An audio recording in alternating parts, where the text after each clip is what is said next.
Here we go.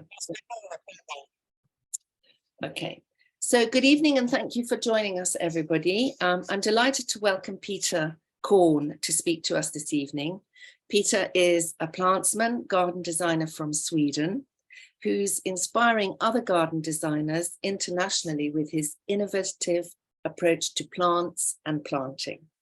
He is self-taught, led by his love of plants and of nature, and 20 years of experimentation and close observation in his botanic garden in Eskilsby.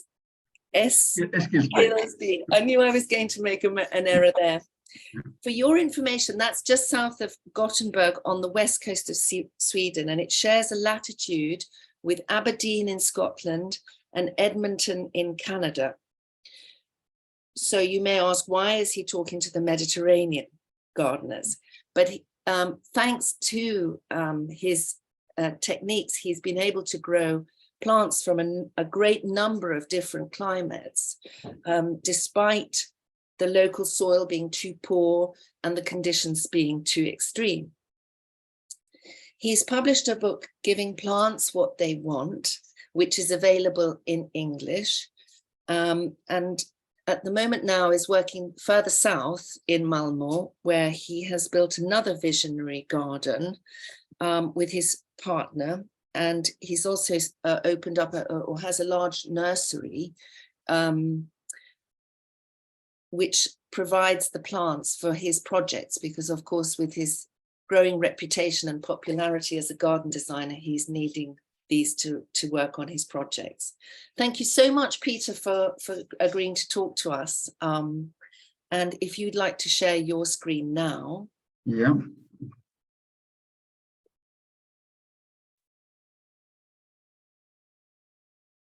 '61 on the 61 on. And it's working? Yes. Yeah, thank you. That looks good. Yeah. Oh, sorry, Hang on just a second. Let's just get everyone muted. Do you want a cushion? Um, Sorry, I should have. I can't see the participants. Mute all. I've muted everybody again. Peter, you'll have to unmute again.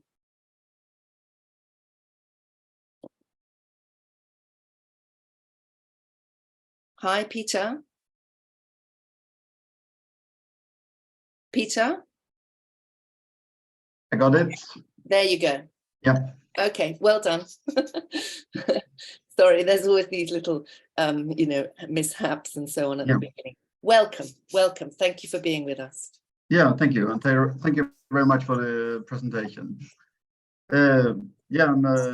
I'm in Stockholm at the moment, sitting at the hotel, and we are doing a big planting on a roof in Fittja, in just recycled substrate with no organic material. Especially in cities, the climate is getting more and more hot and dry, even in Sweden. 2018, we had a really good summer with no rain for 5 months. So finally, a real summer in Sweden. I'm very jealous for the Mediterranean climate, and I wish I had it. So when everybody else is complaining in Sweden, I think it's a great summer. And we never water our plantings. We try to create extreme conditions and then using plants that love it. So choosing the plant from the Mediterranean climate and the steppe and hot, dry areas, then they love the tough conditions in cities. So the picture is from Armenia, in the middle of Caucasus. When I go on holidays, we always go to dry places, to the steppe, to the Caucasus, Central Asia, Western America, places where it's not raining on me. And I always get a lot of inspiration from these places and finding plants that I can use in my design. And also walking around in a landscape like this, there's so many micro habitats, and you can find so many different niches. And now nothing.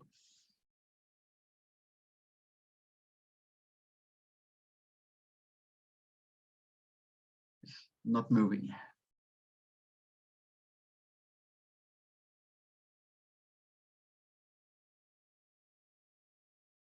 Don't worry. Is that? Don't know. I will stop sharing it. Okay. Can you see it now? No, I can see you. I will,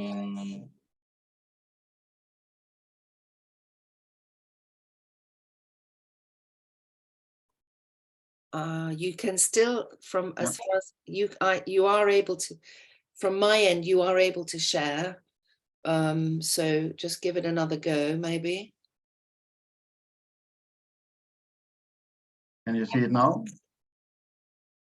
I can't, no.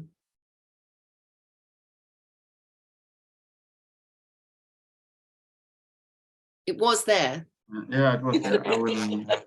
So you did it right the first time. Is it, is your It's computer, there. is it plugged in? Yeah. Yeah. I will try again. There you go. Now I can see an outline, the outline vision, the outline view. Now we're back to the. And now it's moving. There we go. Okay, Yeah. well done. I'm much better with the shovel than the computer.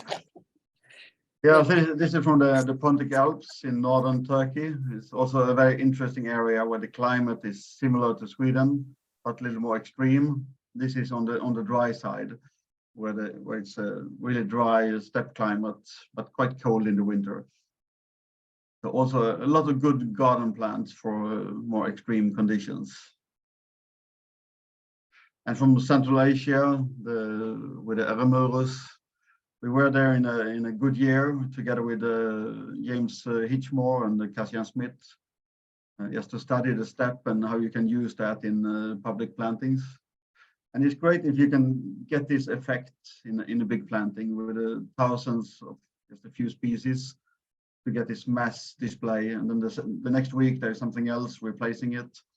So this is what I'm trying to do in the garden to get a great effect, but for the whole season. I'm always using a lot of different species. So the planting we're doing now in Stockholm, we are using about 400 different species to get a very long flowering period. And also finding trees and scrubs that can take really hot, dry conditions.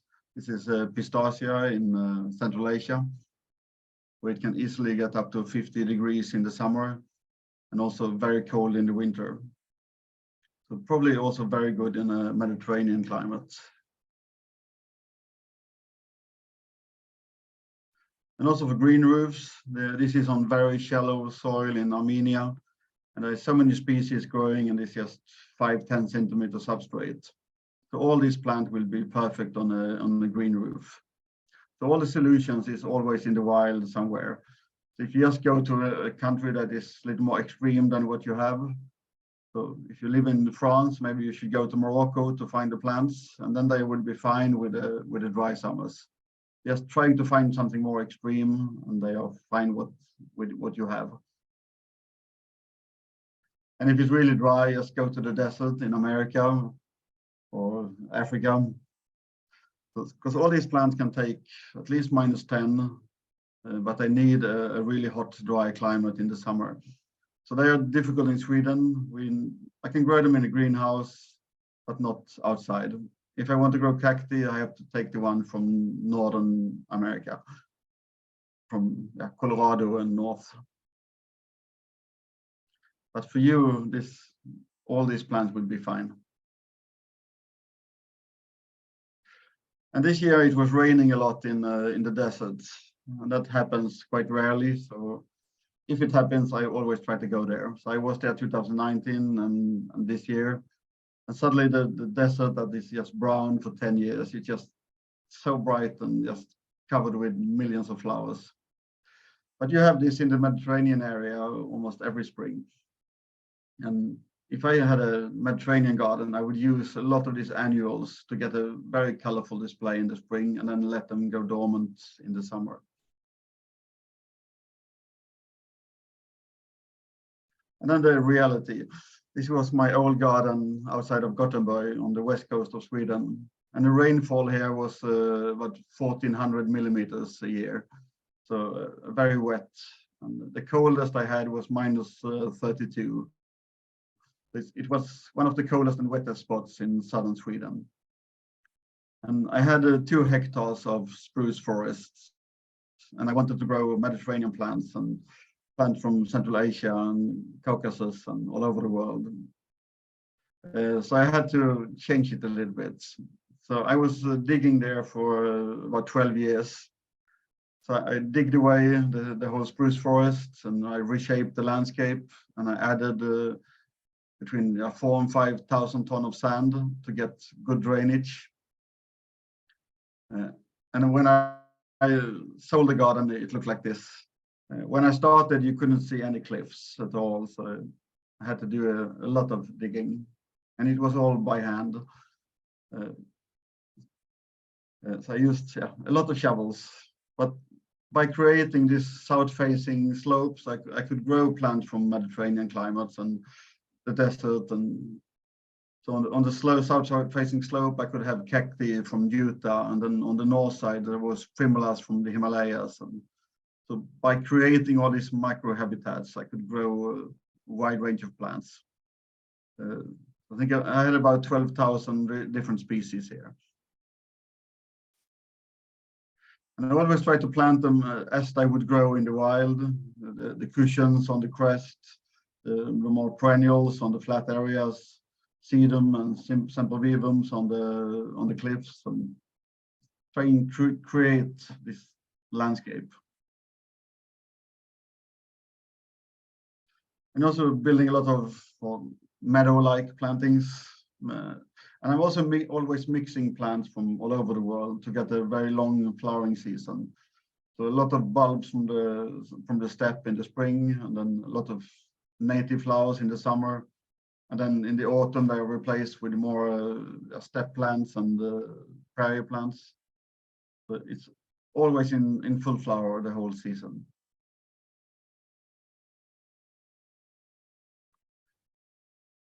And when I did all these different climate, suddenly there was starting to come a lot of insects, and I didn't bother about them at all in the beginning. I did it all for the flowers, but then there were all these men with beards coming, and they finding strange, rare insects in the garden. So I started to think more about that, and now I'm creating more insect habitats and adding things to even make it good for them.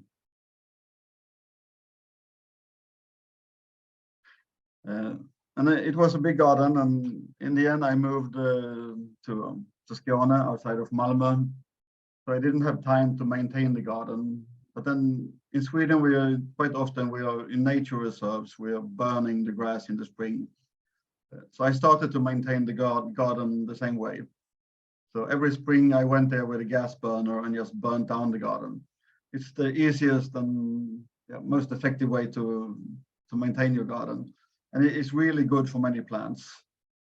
I don't know if I can recommend it in the Mediterranean climate, but sometimes just take the burner and burn down your garden. Because many Mediterranean plants, they are adapted to fire. So it's really good for them to get burned sometimes. Maybe not every year, but like every 5, 10 years, you could just burn down your garden, and many of the plants will just resprout, and there will be millions of seeds germinating. Sorry, Peter, is this your new garden? This is my old garden. The old garden. Okay, Yeah. sorry. Thank you. And this is Max, who bought it 3 years ago. So he worked in the botanical garden in Hamburg before. So this was the first spring, and he was quite scared that I was burning all his plants that he had bought. But he realized it's a good idea. And my old garden was very wet. It was one of the wettest spots in southern Sweden. So when I moved to a new garden, I was looking for the driest area. because I didn't want to have the wet again. So me and Julia, we were looking for a house in southern Sweden, outside of Malmö. And we found this area with a very low rainfall, and it was even better than I thought. We bought it, and north of us there is a ridge, and south of us there is another ridge, and all the clouds that come in from the west, they just follow the mountains. So we are normally surrounded by clouds, but we have always blue sky. So the rainfall is only about 500 millimeters a year. So it's almost, it's like a Mediterranean climate or a steppe climate. And it's also a very windy spot. There is windmills just outside of the garden. So it's very dry, very windy. And luckily, in the middle of the garden, there's like a line. So half the garden is sandy soil and half the garden is clay soil. And when we moved there, my partner, she is a landscape architect, and she also wanted to have a part of the garden. So we decided to divide it in the middle. Julia, she likes clay and compost and shade and all of that. And I like sand and exposed. So it was very easy to divide the garden. I get the sandy side and she have the clay side. And on my side, I was 3 layers of hedges to stop the wind. So the first thing I did was to take away all the hedges to make it as windy as possible. And then I took away all the topsoil to get rid of the rich soil and moved that to Julia's side. And then I shaped the landscape and added a lot of sand to it to get better drainage and as poor conditions as possible. But on Julia's side, this is Julia's side, and the whole garden is just totally flat when we started. So we have changed the levels a lot to get more different habitats. But Julia is using this clay soil. It's still quite good drainage, but quite wet in the winter. And then adding compost and some sand on it. On my side, we're adding a lot of sand instead, and just to make it as poor as possible. And this is the entrance to the garden.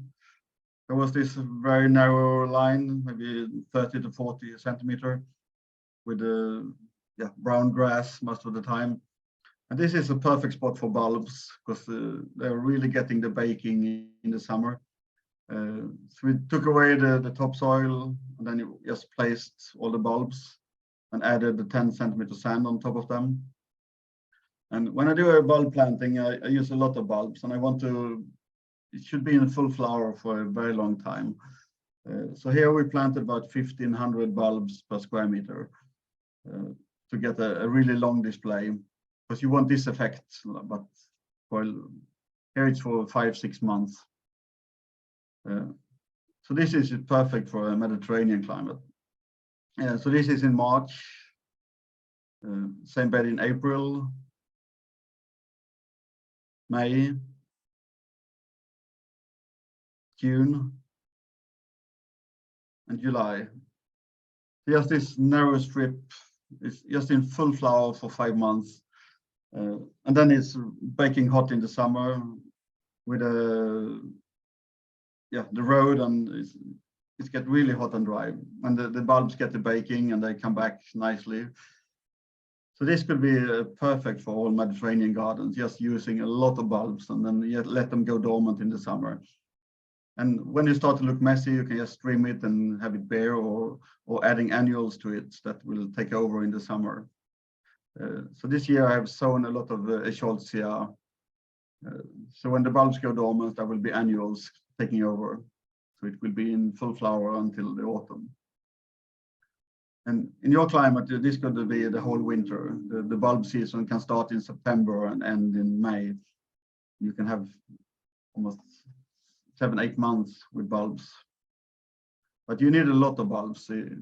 When you buy this small bag with 30 bulbs in the shop, it's not enough. That's for like 10 square centimeters. So 1,500 bulbs per square meter is a good number. And when you plant them, you just plant them in layers. You dig a little deeper and put the tulips and the bigger bulbs in the bottom. and then cover them with a layer of sand, and then all the small bulbs on top of that, and then another layer of sand. So it took us just a few hours to plant it. So we try to do the same in the garden. Every square meter should be in full flower every month of the year when it's possible. So already in February, it's just covered with crocus. This area we have a lot of crocus ansurensis that is bright orange in February. And then there's this iris bucolica and Tulipa vevedensky flowering in April. And the same bed in May with salvias, and this blue is Ixiolerion tataricum, a bulb from the steppe. And I try to put the bulbs more inside the bed. So when they go dormant in the summer, they are hidden by other plants.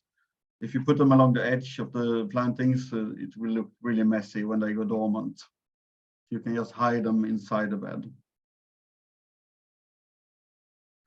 And this is the same area in June. And all these beds are just, we have the sandy soil in the bottom, and then they are mounded with sand and gravel. And then there's a layer of sand on top of that. And in the winter, I take away all organic material to get it as poor as possible. I never weed it, I never feed it, I never water it. I try to make it as dry as possible. 2018, we had a really good summer with no rain for 5 months. And the plants grew even better with all this extra heat. They just was even bigger that year. So the good drainage makes the roots go much deeper and finding the moisture. If you could put compost on your bed, the roots will stay in the surface, and then they will suffer when you have a dry summer.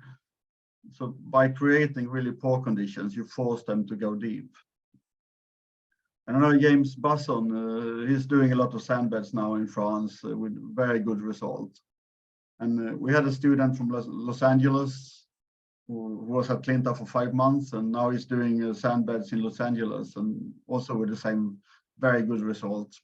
So it's really working with the sand beds in a dry climate. And the sand I'm using is very coarse. It's from 0 to 8 millimeters. The easiest test that you should not be able to make a cake of it. If you can bake a cake, it's too fine. So it has to be better drainage than that. And then I just put 20 centimeter sand. Maybe in your climate, maybe 30 centimeter. And then the top 10 to 15 centimeter will be very dry. But that will stop the evaporation and the capillarity, so all the moisture will stay in the bottom. And it will also make all the roots to go deep to find the moisture. And in the sand, there's a lot of air, so the roots can grow much deeper and wider. And you don't need to fertilize it, because in the sand, there's a lot of mycorrhiza that work with the plants. And because there's nothing for the mycorrhiza to break down, and there's nothing for the plants to pick up, so they have to work together. So by not feeding them, you get the symbiosis with the mycorrhiza in the plants. But if you start feeding your beds, the plants take the nutrients from the feeding, and they stop the connection with the fungi. So by feeding, you're destroying the symbiosis. So by not feeding, you get the system to work. No one is feeding in the wild, and it's still growing really good, because then you have the symbiosis.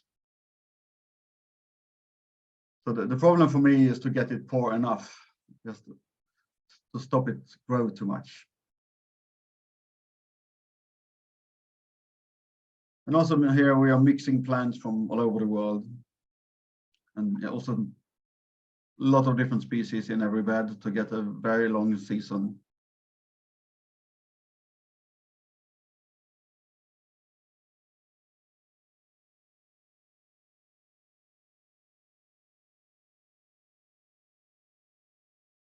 And I love the stipas. I think that's my favorite grass. This is Stipa pulcherrima from Turkey, with these very long feathers that can be up to 50, 60 centimeter long.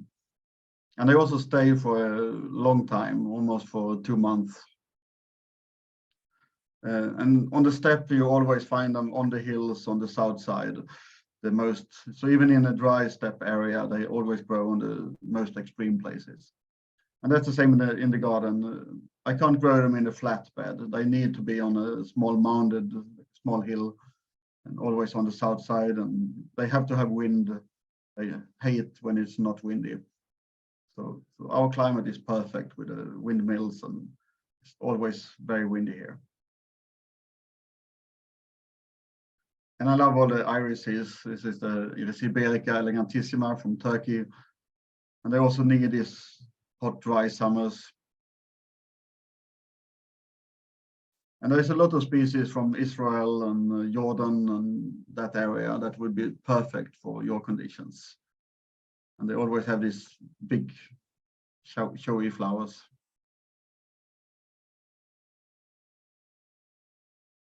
And I have so many plants that is not in cultivation, like this Paracarium from Turkey. Very beautiful garden plant that loves really tough conditions. If I put it in good soil, it will die really quick. It needs to have this perfect drainage and really poor soil.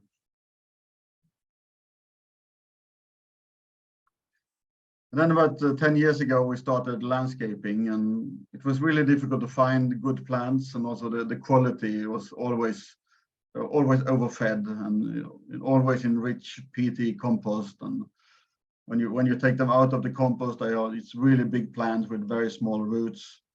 So we had to start our nursery just to grow plants that we wanted to use in our landscaping.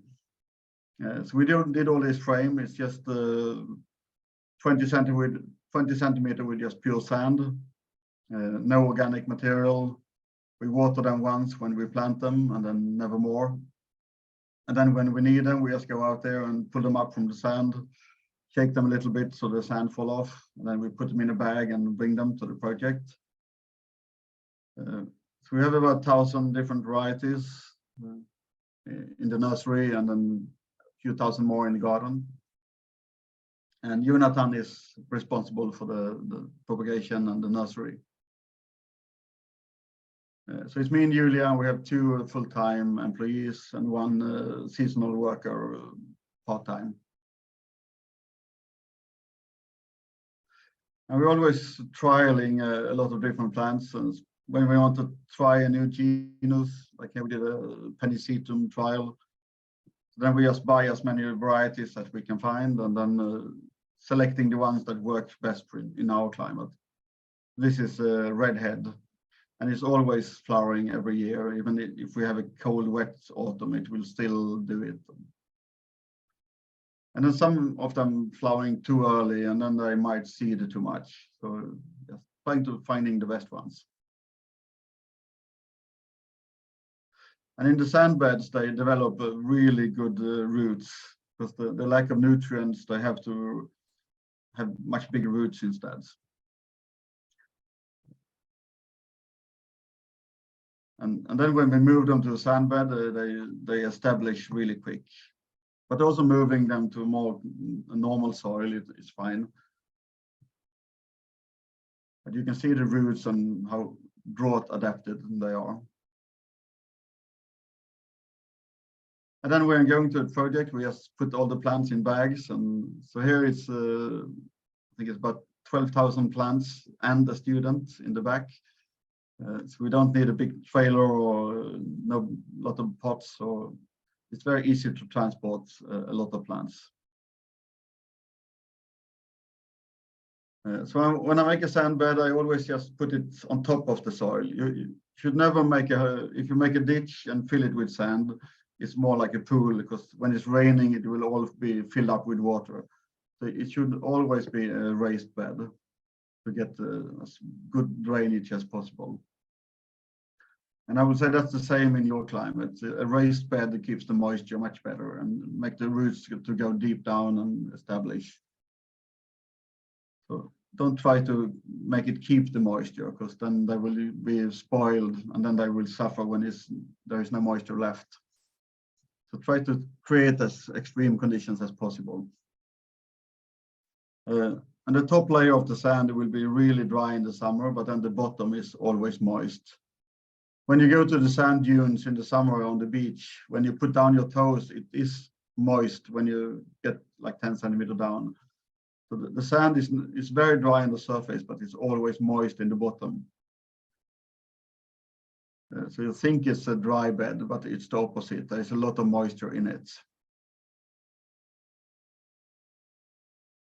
And then in the nursery, we're also trialing a lot of things. So we wanted to see what we can do on green roofs.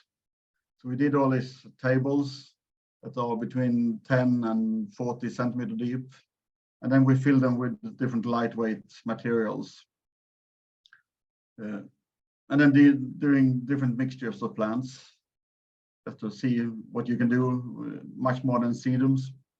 And these beds are never watered, and yeah, in our climate it's doing fine. In your climate, you just have to select plants that can take it. There's so many plants growing on cliffs and really dry places in the Mediterranean area that would be perfect on a green roof. And I know James Basson is doing a lot of them now, and it's really working. There's so much more than sedums that likes to grow on a roof. But the soil it can't be too thin. In our climate, I think 7 centimeters is the minimum, but with 10, 15, you can grow a lot more. And the substrate here is lava, gravel, or pumice, or recycled leca. I don't know the English word for that. It's it's made of clay. It's brown things. There's some American plants. The aster is Sariceus from Colorado, and the Sporobolus heterolepis that you find in the desert in America. And also a little deeper roof that is 30 centimeters with more common perennials. And a low weight rock garden, but we built a rock garden of foam glass that is a recycled material. They make it of glass, and it's extremely low weight. It's only 130 kilos per cubic meter. So I can make like a crevice garden that don't have any weight. And here I can even grow cacti and Mediterranean plants. And also a roof for insect habitats with insect hotels, and also these sand beds are very important for many solitary bees.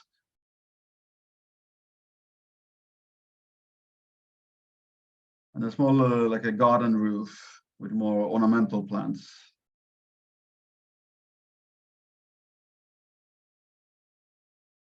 And an insect hotel for I don't know the English name of some kind of bee that like these clay walls that you can find along streams, and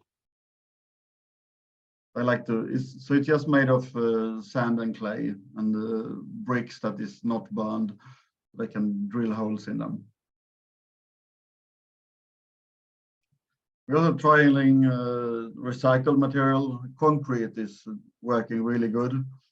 So here we are mixing concrete with some sand and some biochar to keep the nutrients. Because sometimes with the concrete, the pH is so high, and all the minerals is like stuck in it because the pH is too high. But with the biochar, it keeps the nutrients, and the plants grow good in it. So this is the project we are working on at the moment in Fittja in Stockholm.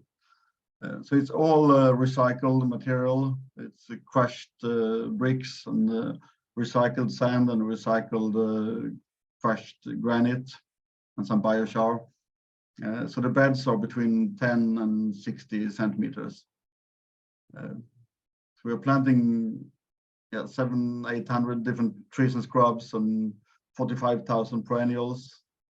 And then we will add maybe 10-15 kilos of annual seeds on it to get a nice display the first year. So this is one of the trial beds we did last year, just to show them that it's working. It will only be watered in when they are getting established. And then after that, only when we get an extremely dry summer. But this is an area with a lot of immigrants, and they like it colorful. And we're also adding a lot of edibles, a lot of fruit trees and scrubs, and a lot of menta, and a lot of things you can eat too. And then mixing it with bright colors. And this is another roof on a hospital in Sweden. And this is about after 10 years. We had some problem with the drainage in the beginning. It was too wet because it was too flat. So we had to add more drainage to it and adding more coarse sand on top of it. So all these plants are just growing in 20 to 25 centimeter sand. And in the shady area, even like big perennials, miscanthus and veronicastums that like moisture and rich soil, they are doing really good.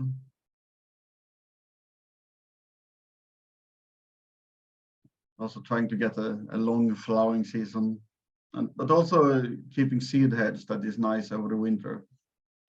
So we will try to cut down our plantings in late winter or early spring. So I want a lot of nice structures during the winter. And this Liatris spicata is looking good for a long time. Also on the roof, there is a small hill on the roof with a little thicker substrate, and then we can grow quite tall perennials. This Helianthus salicifolius is growing to about 3 meters and flowering in November.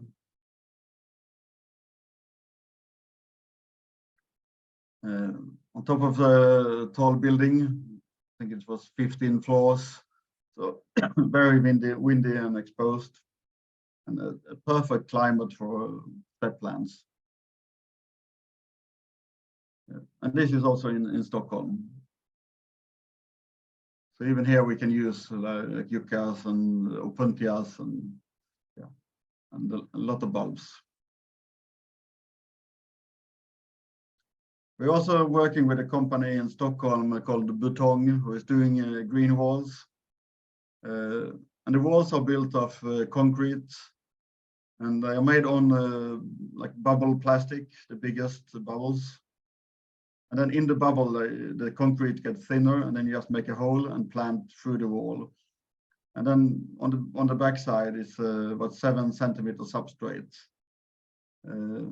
We did one wall together with James Busson for Mediterranean climate, and then we did the wall 30 centimeter thick, because otherwise it heats up too much in the summer.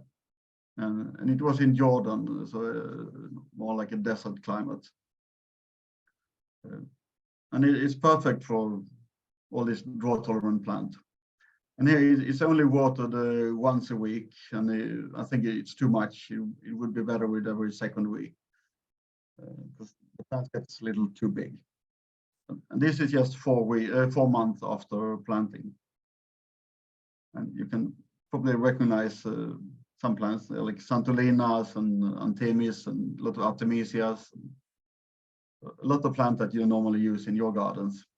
And this is in the Gröna Lund and amusement park in Stockholm. And this is a parking house in Malmö. And the bottom part of the wall is quite shaded of other houses. And the top is very exposed. And they're just growing in 7 centimeter substrates, watered once a week. And Malmö has a quite a hot, dry climate. I think it's a very sustainable wall. It don't use much water, and often they can collect the water from the roof to a tank and then just circulate it in the wall and just adding water if it's not raining for a long time.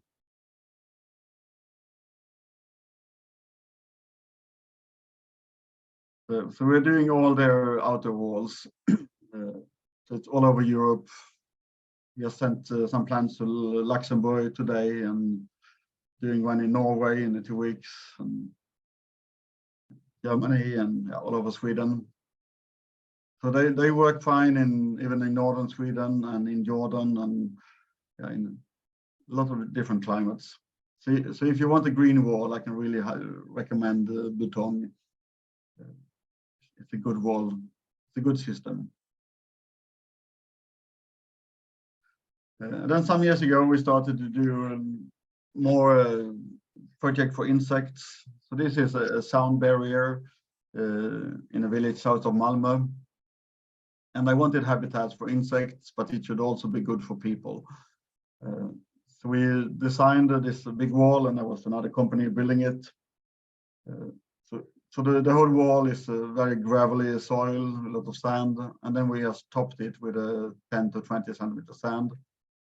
But we also added this island with fine sand and coarse sand and stones to get more different microhabitats.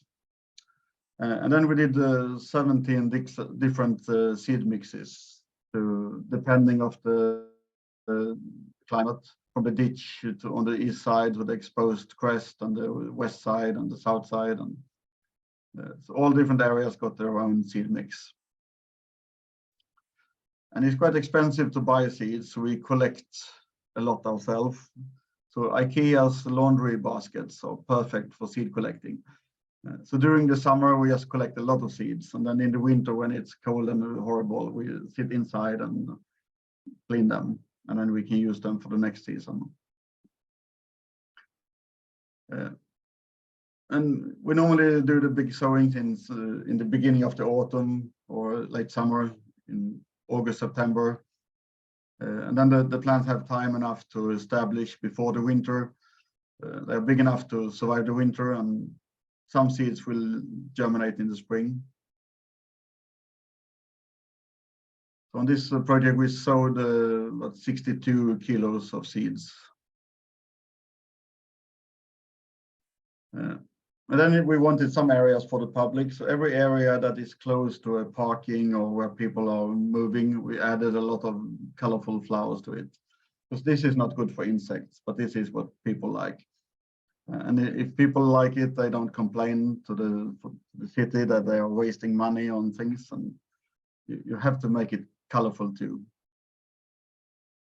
Yeah, but this is what the insects like. This very mixed, lot of different species of plants, but also these open areas and the mixture of sand and as many different variation as possible. And here is no maintenance. They haven't done anything for 4 years. But this is also the driest part of Sweden. So they often get 35 degrees in the summer and very low rainfall. I would guess it's about 400 millimeters a year. So it's a very dry climate. And also windy. It's on the southwest corner of Sweden, so it's very windy. And that means the succession goes really slow. It takes a long time for the organic material to build up. And I think this will work for a long time.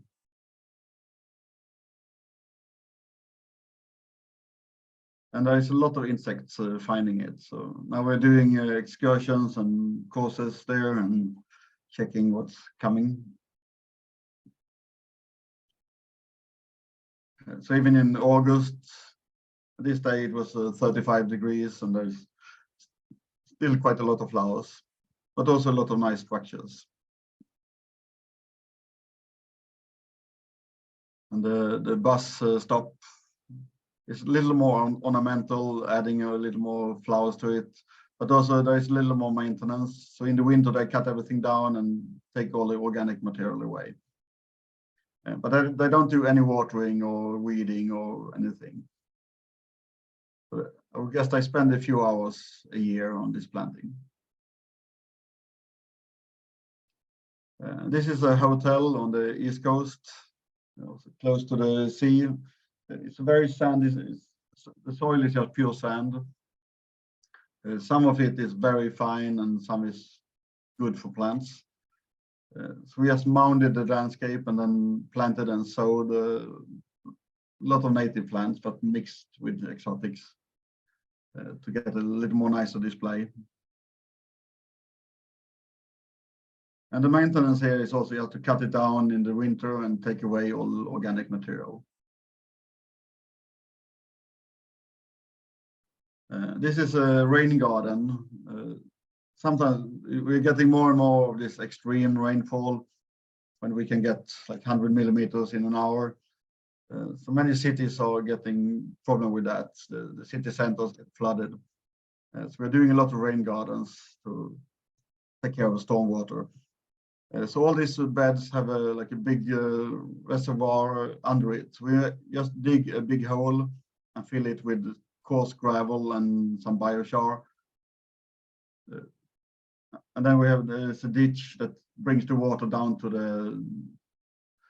this big hole. And then we make sand beds on top of that. So all the water is like under the bed. So the trees and the deep roots can go down and find the moisture.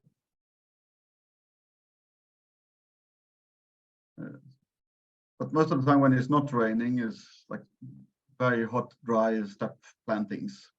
But then if there is rain, all the water goes under the bed. So the surface of the bed is never flooded.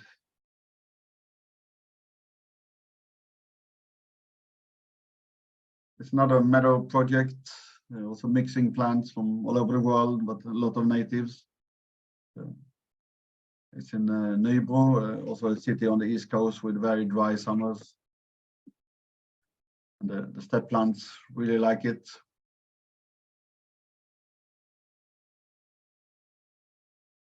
A lot of this is just done by sowing. Sometimes we plant the structure and then we sow the rest. Like here we planted a Persicaria to get some structure in the meadow.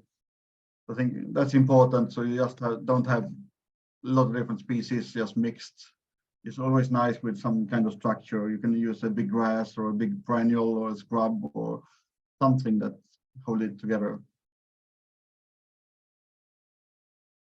And this is in Malmö, close to the coast. So it's very windy, very salty. It's Denmark in the background. So every time it's a storm, there is salt water coming over the bed. And many of the steppe plants or Mediterranean plants, they can handle the salt very good. So it's not a problem for them. And also here they never water anything. They don't feed it. They pull a few weeds every year, and then they stream it down in the winter. So the maintenance is extremely low. Before they had a bed with rich compost and there was weeding once a month and they had to water it very often, otherwise the plants died. And this is between two schools. So there's a lot of children walking in the beds all the time. And that could be a problem, but it could also be something really good for pioneer plants. Because the children will step in the beds, whatever you do. Even if you put a big fence, they will jump it. And so instead, you can turn it around and see it as something good. All the plants that grow where buffaloes are, or where there is really a lot of disturbance. All these kind of plants, they love children walking on them the whole winter. So when this is cut down in the winter, then there's a lot of children walking all over it. And because of that, all these annuals will germinate again. So if the children didn't walk on the planting, they wouldn't come back again, because many of these plants, they need the disturbance. So I'm using the children to keep the annuals. Like the pink Silene armeria, it will disappear very quick if you don't disturb the beds. They love to grow in pathways where you're stepping on them all the time. This is a roundabout in Örebro. It's a city west of Stockholm. Also just 20 centimeters sand, but here is some richer soil in the bottom.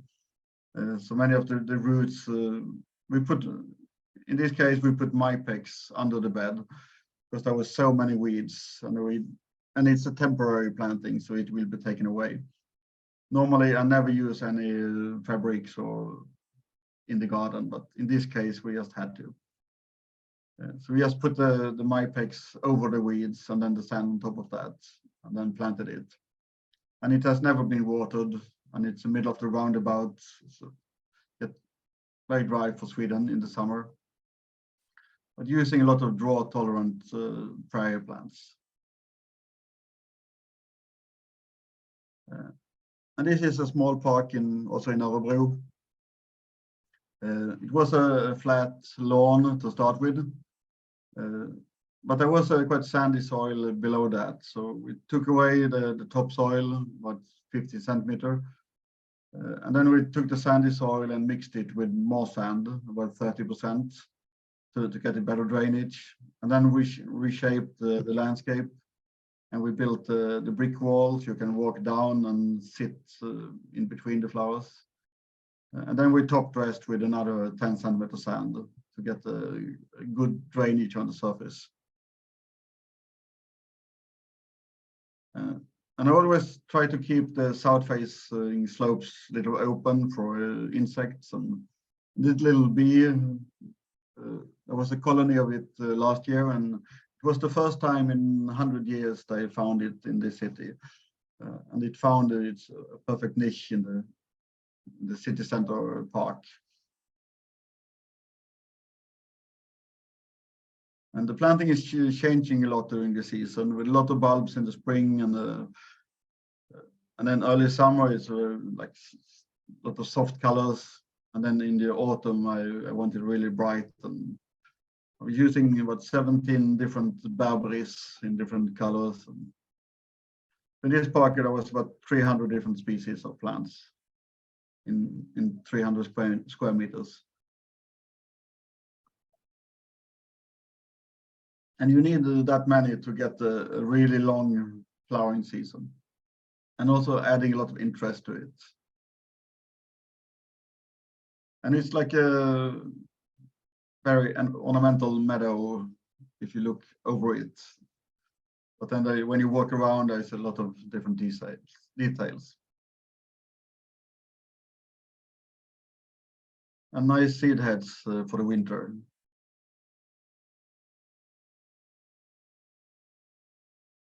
And it's also quite common perennials. So it don't have to be all these rare ones. And this is just a few square meters, and this is in June. The same bed in September. So it's changing a lot, but so by taking away the rich soil, you reduce the growth of the plants and they stay where you want them. If you added good soil to this bed, a few plants will just take over and outcompete all the others. So by taking away the nutrients, you're reducing the competitive plants and they can't take over. So by using poor soil, you can have much more species in a small area. So in nature, it's always richer if the soil is poor. This is an insect park we did in Mönsterås. So we wanted to create different habitat for insects. And I normally don't take away anything, I just add on top of. So here it was big lawns. And we just put the sand on top of the lawn, nothing in between. And they had some nice stones they've taken from my old house. And then we covered the whole area with sand and made these mounds. And in the stone areas, in the first one there is more like a really fine sand with plants out like that, and then the next one is more for the stony beach and mountains, and then there is a dry steppe area. And then the flat area will be more like a lawn with a lot of plants growing in it.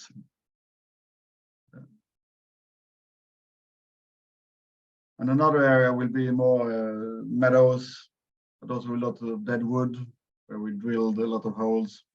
And these mounds with really fine sand for solitary bees. And they will be almost without plants. So the plants will be in the bigger areas. So it's very important with open sand for solitary bees. Also these small park in Västerås, also these open sand beds for insects. Trying to get as much south-facing slope as possible. And the same at Klinta in our garden, that's creating all these habitats for plants, but also adding all these details for insects.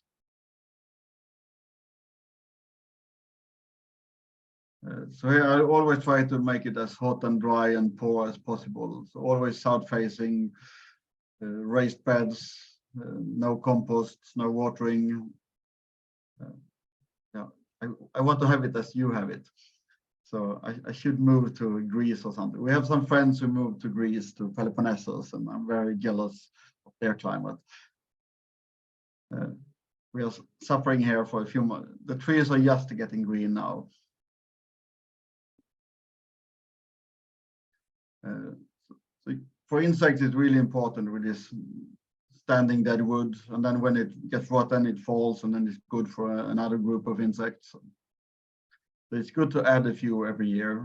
We always have a few standing.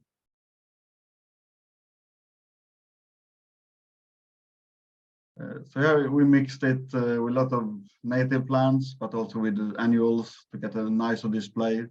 You still have all the important things for the insects, and then you just make it more beautiful for people. And this was just a few months after we built it.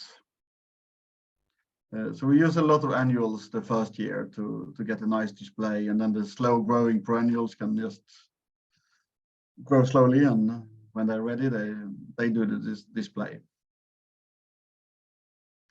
And our garden is just 10,000 square meters, and I've always thought it was too small. So in the autumn, we bought a small farm with 6 hectares, where I will trial to do meadows and see what I can do with it to get as rich possible meadows with a low impact as possible. So some areas I will burn, somewhere I will mow, somewhere I will reshape the landscape and just trial to see what we can do. And we will have some courses here, so it's in Swedish. Eskilsby is a meadow course. We will see how you can establish plants in meadows and how you can maintain it. And the insect course is also in Swedish, but if you're interested in coming to Sweden, John Little will come to Klinta in the 22nd of June, and we will have a full day with recycled material and insect habitats. There's still a few places left on the course.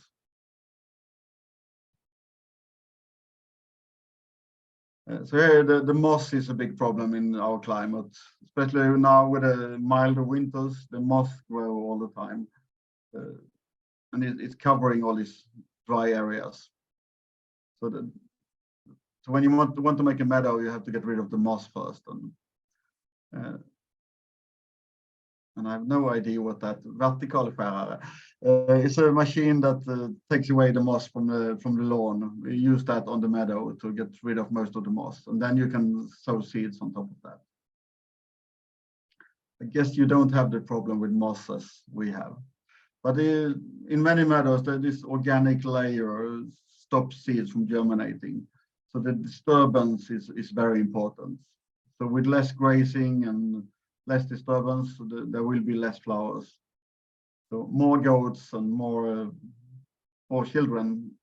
Children is perfect for that, just destroying the surface and making seeds to germinate. In some areas I was just burning to get rid of the moss, and then I sowed a lot of seeds. Now, so this is what I love with gardening, that you can take a lawn and then in a few years you can just rebuild it and create all these different habitats and be able to grow plants from all over the world. So this was just a flat lawn with hedges when we moved in. And you have the best climate in the world to grow plants. It's the richest flora of all. You have so many thousands of species that love the climate. So if you just give them opportunity to grow in it and don't destroy it with compost and watering, and just create conditions that are similar to the wild, and they will just love to grow there.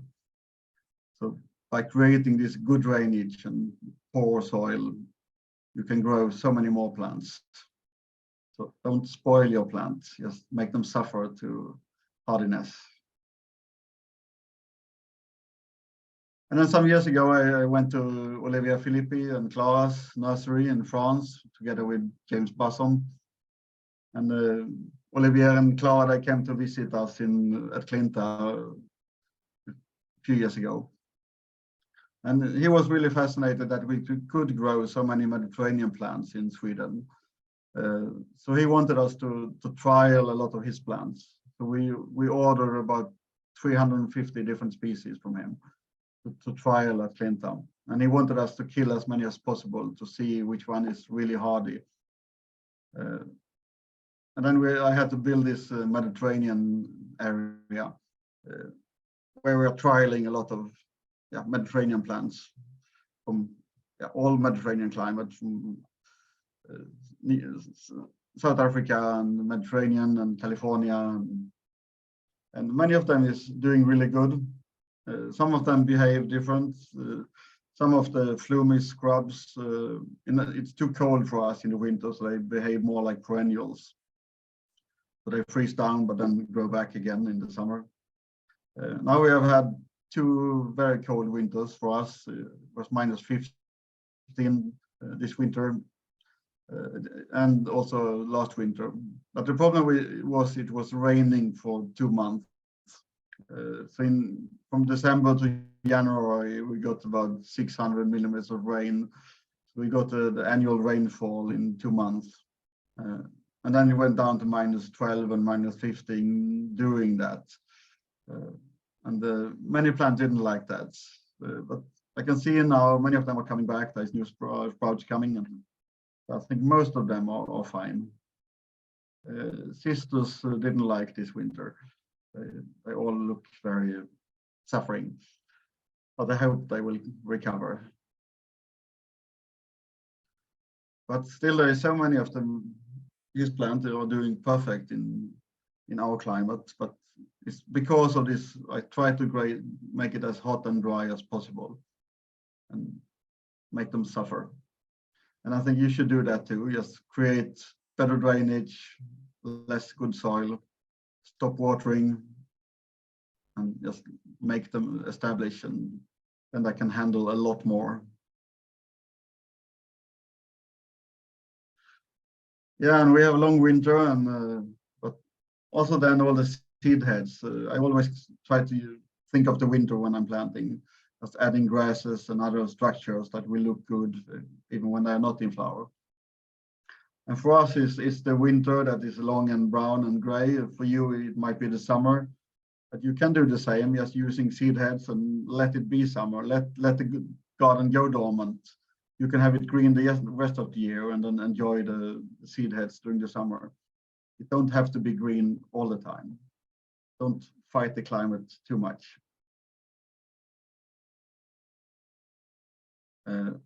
And then on my holiday, I always have some projects. Usually I go away with all the children for a week, and I can work as much as I want. So 2 years ago, I built this limestone spiral. It was a pond before, so there's always water in the bottom. And it's connected with the greenhouse. When it's heavy rain, the water level goes up about 0.5 meter. So all the plants in the bottom, they can be underwater for a few weeks. But then up on the south-facing limestone wall, it's get really hot and dry, and it's perfect for Mediterranean plants. So it starts with Kniprophias and a lot of South African in the bottom, and then desert plants on the top. And here is like all different climate zones in one area. Yeah, that was the last picture. So, thank you very much. Okay, thank you. Peter, if you go unshare your screen now, then we'll go to gallery. So we all come back into the auditorium. Okay, so I saw that the chat was incredibly busy, and I'd like to ask, before we go to some live questions, is Yvonne still with us? Are you here, Yvonne?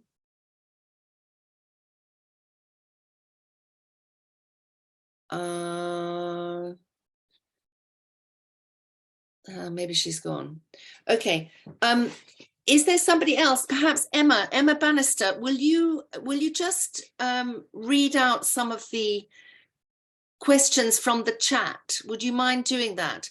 The reason I can't do it is because this is recording on my machine, so I can't go to the chat. Emma, Okay. Yep. Would you mind? Just, I think there was some important questions there. I don't know, Peter, if you managed to see them, because you were obviously giving your talk. No, So, I couldn't see them. okay, so if Emma, can we just go quickly through some of those, because I think they A lot of them were answered as Good, Peter good. did his presentation. yeah, And people answered names of the grass. yes. I asked I asked about whether the sand propagation beds were shaded or not. No, they're in full sun, all of In them. full sun. Do you think they would need to be shaded if you're in the Mediterranean? Depending on the plants you grow, if it's drought tolerant Mediterranean plants, it can be in full. I know James Busson have made some sand beds now, and they are in full sun. Okay, thank you.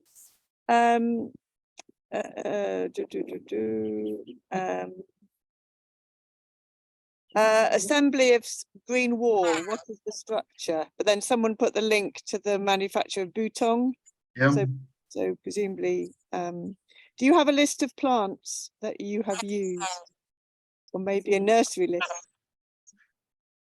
Sorry, you're disappearing. Do you have a list of plants that you have used, or do you have a nursery list? No, our employees really want that because it's all in my head. Are your areas covered in snow in winter? No, rarely. We can have snow for sometimes a few weeks, but that's normally just for a few days, and then it's raining again. So the winters are very wet, but then suddenly it goes down to -10, -15 in 1 or 2 days, and then it's raining again. And do you worry about the appearance of those beds and meadows in winter? Or is everyone inside having hot drinks? Yeah, no, we don't cover anything when they're just out. Okay. Yeah. Someone asked how the plants put their roots down into the soil below the sand. Yeah, it's a problem if the soil is rich under the sand, because then the roots will go down and grow too much. So I want to have poor soil, and that's why I take away the topsoil if it's too rich. So how much topsoil has to go? Normally it's just 10 centimeter. If there is a lawn, it's normally at 10 centimeter, and then it's poor under that. So you would cut the grass, you would take out that. Yeah, the turf. Yeah. Sorry. And quite often when we build in cities, and it's really poor soil or just gravel under the bed. There is nothing good to find below it. What do you do with all the material that is removed after strimming? Then so in the garden, I move all the good soil to Julia's side of the garden, and then she uses it there. And also all the organic material we cut down, we just put it on the compost, and then she uses it in the vegetable garden or woodland garden. We never take anything away, we just move it around in the garden. And it's also when I make a park in the city, we try to make both. So we make the sunny sand beds and woodland. And then we just move all the organic material to the woodland. Are biological surveys being done to compare the different styles of planting? Not any proper, but I have a lot of nerdy insect friends, and they come and see what I can find. Okay. It's too expensive to do a proper one. And how deep is the water chamber that you set up? Presumably that's in the rainwater garden, is it, Isabel? Yeah. The water table in the garden is about 2 meters down. Sorry, the stone water chamber that was in that raised bed for the rain garden. Yeah. Normally it's only filled when it's a very heavy rain. Yeah, so how deep is it, Peter? How? About 1.5 meters deep. 1.5 meters. Yeah. So then, depending on how much water it should handle. And then the last one, oh, hang on, another one. Are you not concerned about introducing plants that germinate from other climates in your area? No. But I don't want to use like that kind of plant. The plant I use are more specific to it's not that it's invasive types. And we always grow all the plants before we use them for landscaping. And last one, how is Pennisetum Fairy Tales doing in your trials? Hopefully happy ever after, obviously. No, it's it's doing fine. It's spreading a little too much for me to. I think it is. Yeah, I like clump forming grasses that don't take up too much space. So I never use any ground covers. I like tap-rooted plants, and because if they're spreading too much, they take too much space, and then I can't have that many varieties. Okay, thank you. That was brilliant. Thanks, Emma. Fantastic. So John Greenlee had his hand up and has now. Yeah. Anybody else have any questions that they would like to put to Peter live? Okay. Peter, Oh, Peter, John Greenlee. I was wondering, when are you going to come see us in California? Yeah, I was in Arizona a few weeks ago, but I have to come and visit you. Great presentation. Sorry, I couldn't hear you. I said, great presentation. We hope to see you soon. Yeah, see you soon in Sweden again. okay. I look forward to it. So, Peter, may I ask, in the book that you have written, are there like very sort of technical? I mean, I know it seems that you say, well, just get sand and put it on top of what you've got in the garden, but it seems very a large. Yeah, is it all? Is it very specific? Yeah, the book is about how the plants grow in the wild and how you can like mimic that in the garden. Okay. It's all about understanding plants and giving them what they need. Yes. Okay. So I understand that that was a self-published book. So if anybody is interested in getting that, I think it's €42. Did you say yesterday? Yeah. Okay. So I would say that I would be happy if people want to get that book to sort of put in we can maybe, I don't know, get some sort of group order to you. I don't know. How do you want to play it, Peter? Yeah, if you send me an email and I can send the book to you. So, okay, so I will then give everybody your email, or you write to me if you need to get in touch with Peter, okay? All right, well, I mean, I think your next book is What Insects Want. Give insects what they want, because I was very impressed by all of that. And it's there's a lot of books in my head. I just need some time. You haven't got time, you're too busy doing that's a phenomenal amount of work and creation and really inspiring to us all. Emma is putting her hand up. Yeah. Are you going to do a book with John Little? That would be fun. I have to talk with him about that.